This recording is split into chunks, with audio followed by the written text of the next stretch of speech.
Good morning, family. Welcome to today's Lessons for Life. Today is Thursday, October 16, 2008, and today we're reading Genesis chapter 17.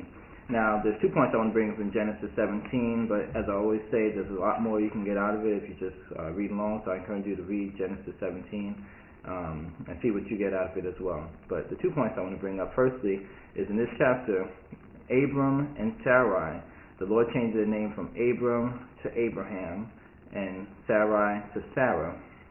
And just to mention the importance of a name in a person's life, we've learned from Bishop that name actually defines the nature of a thing. So because Abram and Sarai were actually moving to another level, even in their life, the Lord had to change the name from Abram to Abraham and Sarai to Sarah, because their nature now was going to be of a different nature, because they were moving to a different level.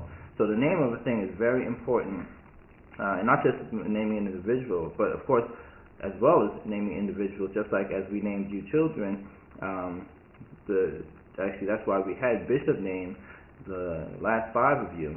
And Jason, even though we named Jason and we weren't even conscious of this at the time, it's funny how the Lord worked it out that even in Jason's name, the Lord actually, there was a meaning in there. And God's name actually was still in that name. So a name of a thing or a person really defines the nature of it. So you want to be careful what you name your children. That's of the most important. But also you name different things, and as you even speak, and as you say different names and as you say different things, it actually transmit a different, I guess you'd say, vibe or whatever.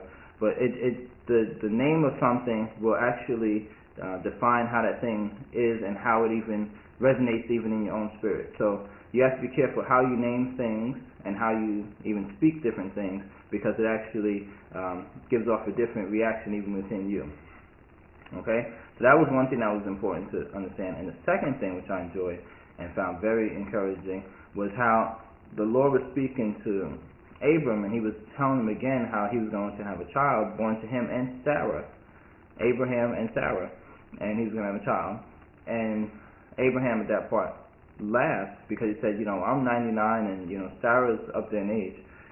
It seemed unbelievable. But the Lord said, no, you will have a child. And what I got from this, and I want to share with you, is basically as long as God is involved, nothing is impossible. As long as God is involved, nothing is impossible. So even though having a child at 99 and whatever up in age, as long as God is involved, nothing is possible. So in your own situation, throughout your daily life or whatever, if you keep God involved, nothing is impossible to you. And we sing the song that we gotten for Bishop, and God and me makes the majority. So as long as you keep God involved with whatever plans you have, whatever you're doing, nothing is impossible to you. So I found that very, very encouraging, and I use that throughout the day, and it's something you can remember throughout the day, throughout the upcoming days, throughout the weeks, months, years, whatever. As long as God is involved, nothing is impossible to you. Okay? So that's it for today. Have a wonderful day. Create yourself a wonderfully blessed day today, and we will talk again tomorrow.